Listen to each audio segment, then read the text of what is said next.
Hello friends, welcome back to my channel. It's me Kaberi Bora. आज मैं आपके लिए लेको आई हूँ चाइनीज ब्लू ड्रामा एडवांस BFली एपिसोड 14। चलिए वीडियो स्टार्ट करती हूँ।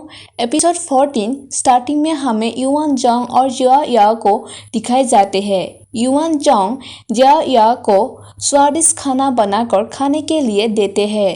फिर स्किन चेंज होते हैं।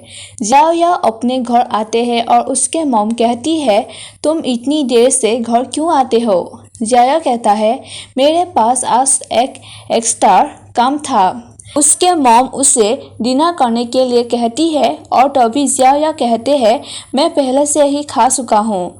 मॉम कहती है, तुम बाहर का खाना क्यों खा रहे हो? जिया कहता है, मैं समय के साथ थक गया था, इसलिए मैं अधिक खाना खा लिया है। फिर जिया वहाँ से चले जाते हैं और स्किन चेंज होते हैं। पेंगजू को दिखाए जाते हैं जो एक बार में होते हैं और उससे मिलने के लिए जिया आते हैं और दोनों साथ बात करते हैं। पेंगजू कहते हैं, तुमसे एक बार के लिए मिलना वाकई मुश्किल है। जिया कहता है, मैं सच में बिजी हूँ। पेंगजू कहता है, मुझे ऐसा लगता है जब तुम बिजी होते हो तो तुम्हारा वजन बढ़ जाता है।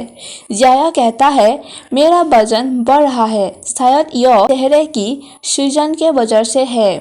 मैं पिछले 2 दिनों से ठीक से सोया नहीं था। फिर जिया पूछते हैं, तुम जिस लड़की का पीछा कर रहे हो उसके बारे में क्या हुआ? तभी पेंगजू पीछे बैठे हुए एक लड़की को दिखाकर कहते हैं, उसकी चेहरा इतना खूबसूरत नहीं है, लेकिन मुझे उनका व्यक्तित्व पसंद है और वो मुझे और जेन को देखकर खुश है। अब वो हमें नहीं छोड़ सकती, हर दिन हर जगह हमसे चिपके रहेगी।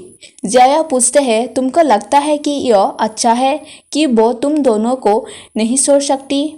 पेंगजू कहता है, तुम बस मेरे बारे में बात करना बंद करो। मुझे यकीन है कि कोई लड़कियां तुमसे पूछना चाहती है। जिया कहता है, कोई लड़कियां नहीं है। फिर जिया जेन को देखकर कहते हैं, क्या वो तुम्हें पसंद करते हैं? मुझे ऐसा क्यों लगता है कि जब वो तुम्हें देखता है तो वो सामान्य नहीं होता है। पेंगजू कहता है, उसके साथ में हर दिन भर रहता हूँ तो वो मेरे परवाह कैसे नहीं कर सकता है। जिया कहता है, तुम दोनों एक साथ क्यों नहीं हो जाते? पेंगजू कहता है, यह कैसे संभव हो सकता है, हम दोनों आदमी हैं।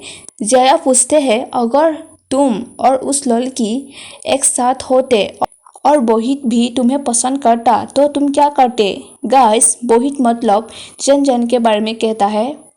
पेंगजू कहता है, चिंता मत करो, मुझे पता है कि मुझे क्या करना चाहिए और क्या नहीं करना चाहिए। जिया पूछते हैं, यदि वो वास्तव में अच्छा हो जिसके कारण तुम निर्भर कर सकते हो और जब भी तुम उसके साथ होते हो तब तुम्हें कंफर्टेबल महसूस हो, तब तुम क्या करोगी? पेंगजू कहता है, ये सब होने के बाद भी मैं गलती नहीं करूँगा, मैं अपने भावनाओं को पूरी तरह से मिटा दूंगा। हम दोनों आदमी हैं, हम इस तरह खुद को कैसे नीचा दिखा सकते हैं? ये सब बातें सुनने के बाद जिया कहता है, मैं अभी जा रहा हूँ। पेंगजू कहता है, अरे क्या, हमने अभी शुरुआत नहीं किया। जिया कहता है, मुझे कुछ काम है, मैं अभी चलता हूँ, अगले बार मिलता हूँ। ऐसे कहकर वो वहाँ से चले जाते हैं। उसके जाने के बाद पेंगजू सोचते हैं, मैंने उसे नाराज कर दिया क्या उसे मेरे बातों से अच्छा नहीं लगा? फिर स्किन चेंज होते हैं और जिया और डायो को दिखाए जाते हैं जो दोनों साथ डिनर कर रहे होते हैं। डायो जिया को कहते हैं, पेंगजू ने मुझे कल करके कहा था कि तुम्हारा मूड खराब है, कुछ गलत हुआ है क्या? जिया कहता है, मैं ठीक हूँ, मैं थक गया हूँ। डायो कहता है, मुझे बस एक ही उम्मीद है, उस बच्चे को पकड़ लेना, वेंग जीशुई। जिया कहता है, तुम अभी भी उसके बारे में सोच रहे हो? डायो कहता है, वो लगातार मेरे दिमाग में है और मैं उसके बारे में सोचकर खा पी भी नहीं सकता। ऐसे कहकर वो खाने लगते हैं। तो भी जिया कहता है, तुम तो अभी बहुत खा रहे हो। फिर अगले स्क्रीन पर दिखाए जाते हैं जिया का ऑफिस का स्क्रीन, जहाँ 2 स्टाफ जिया के बारे में कह रहे होते हैं कि वो बहुत हैंडसम है लेकिन अभी भी सिंगल है। फिर दोनों स्टाफ वहां से चले जाते हैं।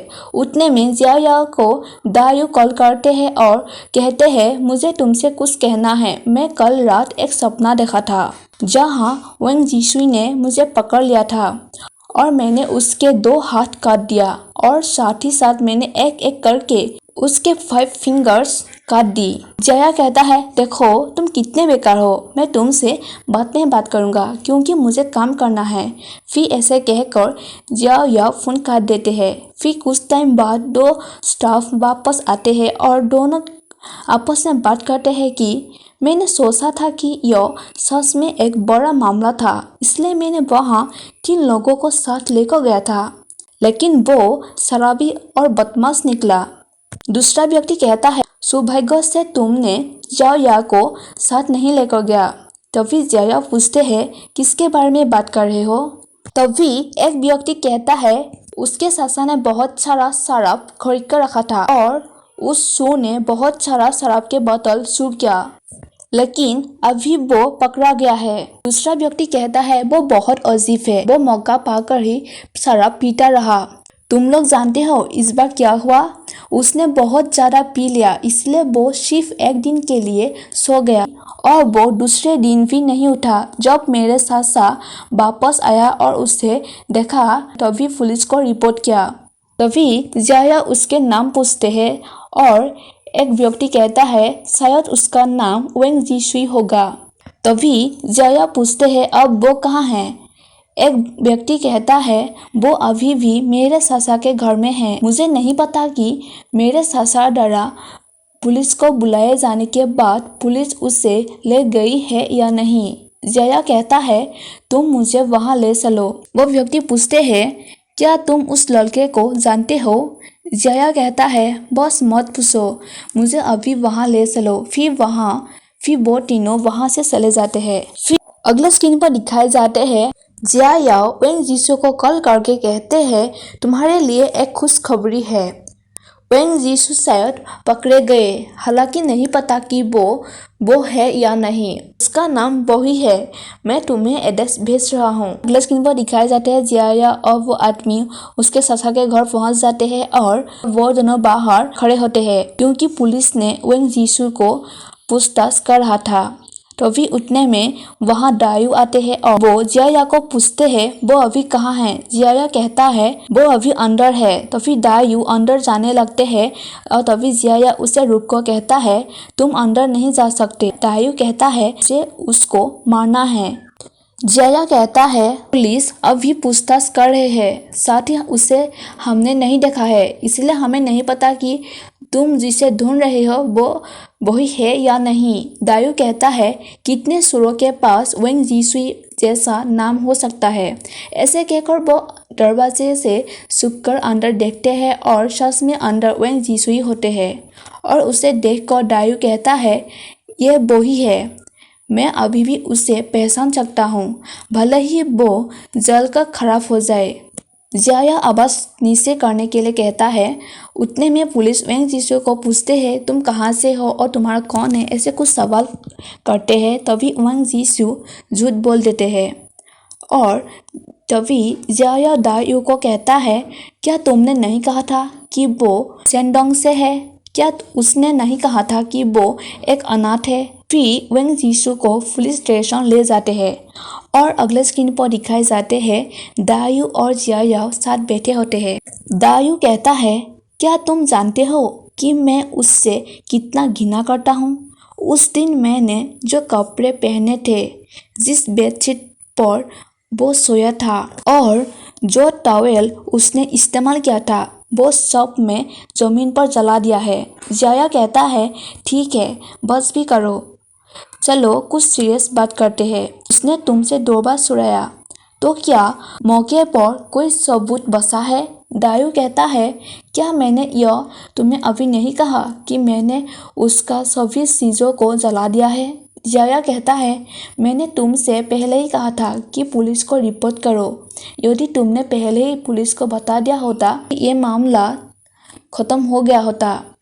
1 लाख से अधिक कीमती सामान तुम्हारा चोरी हो गया, उसे कुछ साल के लिए जेल होना चाहिए।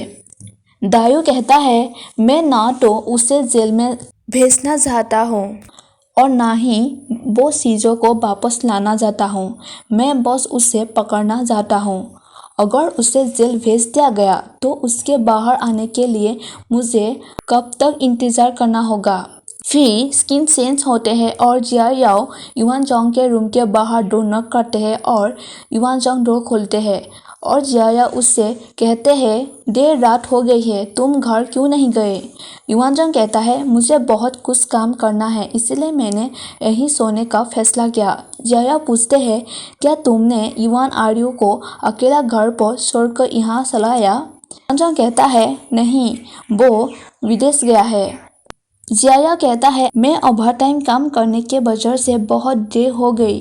मुझे डर है कि अगर घर देर से गया तो मेरी माँ मुझे सोते समय परेशान कर देगी, इसलिए आज रात यही सोना बेहतर होगा। अपने आप से बहुत खुश मत हो। ऐसे कहकर वो अंदर चले जाते हैं। अगले स्क्रीन पर दिखाए जाते हैं दोनों साथ एक ही बेड पर होते हैं या गेम खेल रहे होते हैं और युआन जोंग कुछ काम कर रहे होते हैं। युआन जोंग कहते हैं उस चीज़ को खेलना कितना बोरिंग है। जब मैं सेना में था तब इलेक्ट्रॉनिक डिवाइस पर प्रतिबंध लगा दिया गया था।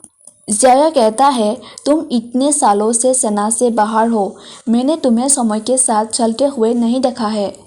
फिर उसका सेलफोन लेकर कहता है तुम शायद किसी को मैसेज भी नहीं करते हो। तभी युआन जोंग उसके हाथों से फ़ोन लेकर टेबल पर रख देते हैं। फिर जिया कहता है वैसे तुम्हारे बहन को हाल ही में क्यों नहीं देखा। युआन जोंग कहता है क्या मैंने तुम्हें यह नहीं बताया कि वो विदेश गया है। जिया कहता है लेकिन जब मैं प्रशिक्षण ले रहा था तब भी मैंने उसे ज़्यादा नहीं देखा। युआन जोंग पूछते हैं क्या तुम्हें उसकी याद आती है, तुम उसे पसंद भी नहीं करते हो तो उसे याद रखने का क्या मतलब है, तुम नाराज होना चाहते हो। जिया कहता है क्या तुम बहन की गुलाम नहीं हो और मैं तो तुम्हारे लिए एक समस्या हूँ। युआन जोंग कहता है मैं तुम्हें समस्या नहीं मानता और मैं तुम दोनों को ही बर्बाद करता हूँ। और यहीं पर एपिसोड 14 ख़त्म हो जाते हैं। फ्रेंड्स मेरे चैनल को सब्सक्राइब कर दीजिए एंड वीडियो को लाइक कर दीजिए। Thank you for watching my video. Bye bye.